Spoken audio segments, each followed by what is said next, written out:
আজ সকালে প্রতিদিনের মতোই ফেসবুকে রিলস দেখতে দেখতে হঠাৎ করেই আমার চোখে পড়ে এই যে এই শর্ট ভিডিওটা। তোমরা যে যেমন পারবে সহযোগিতা আমার করো, তোমাদের আমি হাত জোড় করছি। তোমার কি বলবো, তোমাদের আর বলতে আমি সেরকম কথাও আমি ভালোভাবে বলতে পারি।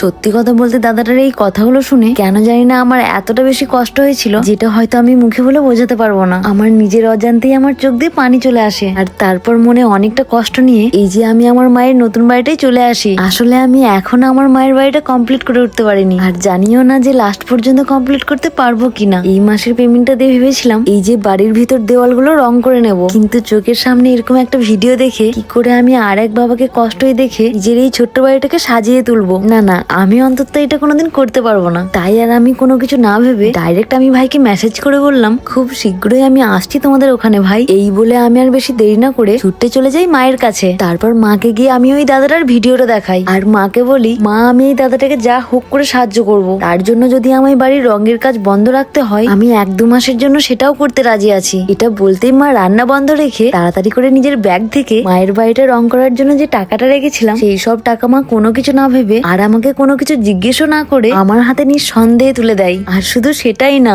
এই মুহূর্তে মায়ের ব্যাগে যতগুলো হাত খরচার টাকা ছিল সেই সব কিছু দিয়ে মা আমাকে সাহায্য করার চেষ্টা করে।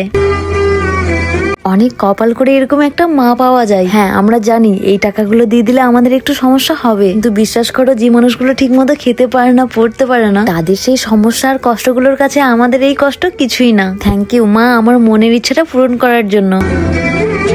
হ্যাঁ, আজকে আমি তোমার বাড়িটা করে দিতে পারছি না ঠিকই, কিন্তু তুমি দেখবে তোমার মেয়ে আস্তে আস্তে তোমার ওই ছোট্ট বাড়িটাকে ঠিক সাজিয়ে তুলবে। যাই হোক, তারপর আমি চলে আসলাম একটা মুদিখানা দোকানে। ওখানে এসে আমি কিছু খাবার নিয়ে নিচ্ছিলাম। আসলে আমি কালকে যে দাদাটাদের বাড়ি যাব, আমি ভিডিওতে দেখলাম সেই দাদাটার একটা ছোট্ট ছেলে আছে, তাই তার জন্য সামান্য কিছু চকলেট আর দাদাদের প্রায় 1 মাসের রেশন তুলে দেওয়ার চেষ্টা করলাম। আমাকে অনেকেই বলে সামান্য একটা সাহায্য করছি, সেটাও আবার লোককে দেখানোর কি আছে। তো সেই মুহূর্তে আমি তাদেরকে কি উত্তর দেবো সত্যিই বুঝে উঠতে পারি না। আসলে আমার বাবা একজন ড্রাইভার, আর আমার বাবার তাছাড়া জায়গা জমি সম্পত্তি কিচ্ছু নেই, তাই আমার অতটাও সামর্থ্য নেই যে আমি আমার বাবার টাকা নিয়ে অন্য কাউকে সাহায্য করতে পারবো বলে। আমার ওই অসহায় মানুষগুলোর পাশে দাঁড়ানোর একটাই সম্বল, সেটা হলো তোমাদের ভালোবাসা আর সাপোর্ট। আমি আমার সবকিছু দিয়ে চেষ্টা করি আমার পুরো পরিবারের পাশে দাঁড়ানোর। তাই এই যে আমি আজ চলে এসেছি আমার বাড়ি থেকে প্রায় 70 কিলোমিটার দূরে বাঁকুড়ার মানবগ্রাম বলে একটা গ্রামে। তবে এর আগেও আমি এই গ্রামে 2বার এসেছি আরজ ভাই বলে একজনকে সাহায্য করতে, কিন্তু আমি তখন জানতামও না দাদাও এই একই গ্রামেই থাকে। জানলে হয়তো আগেই সাহায্য করতাম।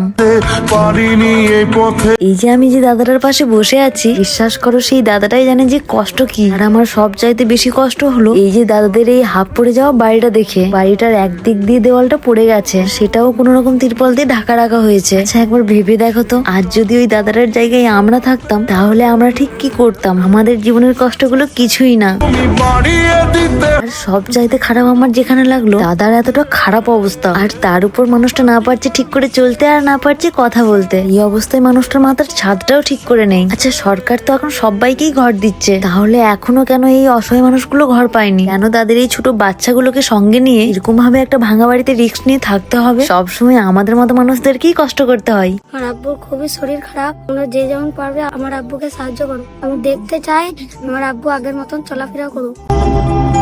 তোমার আব্বু একদিন অবশ্যই চলতে পারবে। দেখো, একটা সন্তানের ছোট থেকে কি ইচ্ছা থাকে বলতো? নিজের বাবার হাতটা শক্ত করে ধরে 1 পা 2 পা করে চলতে শেখা। আর আমরা বেশিরভাগ যেটা সবাই করে থাকি সেটা হলো ছোট্টবেলায় বাবার কাঁধে চেপে ঘুরে বেড়ানো। আমাদের জীবনের আসল বটগাছ হলো আমাদের বাবা, আর সেই বাবাই যদি অসুস্থ থাকে তাহলে কি করে একটা সন্তান সেটা সহ্য করে বলতো? যাই হোক, আমি শুধু এটুকুই চাই আমরা সবাই সবার পাশে দাঁড়াতে। আমরা না দাঁড়ালে কে দাঁড়াবে বলো? আমাদেরকেই তো পাশে থাকতে হবে, তাই না? তো যাই হোক, আমরা এখন এখান থেকে বেরিয়ে গেলাম। বেশি কিছু তো করতে পারিনি, ওই সামান্য কিছু করেছি। খুব ভালো হতো থাকতে পারবো না, হয়তো 2 দিন একটু যদি আমার জন্য ভালো থাকে, এটাই আমার কাছে অনেক বড় পাওনা। ভাইকে আমি থ্যাংক ইউ জানাই, কারণ ভাই যদি না ভিডিওটা করতে হয়তো আমার চোখে পড়তো না। খুব ভালো লাগলো। আমি চাই তুমি সবসময় অসহায় মানুষের পাশে থাকো। আমি সবসময় চেষ্টা করছি। আর ওইখানে দাদাটা বলছিল ওর বাড়ি নেই, বাড়িটা অবস্থা খারাপ, দেওয়াল ভেঙে গেছে। মানে আমার এখন সেই ক্ষমতাটা নেই যে আমি চাইলেই পারবো যে হ্যাঁ আমি একটা বাড়ি করে দেবো। আমি জীবনে এটাই চাই যে আমি অনেক বেশি যেন সাকসেস হয় শুধুমাত্র এই মানুষগুলোর পাশে দাঁড়ানোর জন্য, যাতে করে আমি বলতে পারি যে হ্যাঁ চলো বাড়ি নেই, আমি বাড়ি করে দেবো। এখন তো সেই সামর্থ্য নেই আমার, যতটুকু পেরেছি আমি সাহায্য করেছি। যাই হোক, এখন অনেকটা আমাদেরকে যেতে হবে, অনেক দূরে আমার বাড়ি। থ্যাংক ইউ, খুব ভালো লাগলো তোমার সঙ্গে দেখা করে। আবার দেখা হবে, টাটা।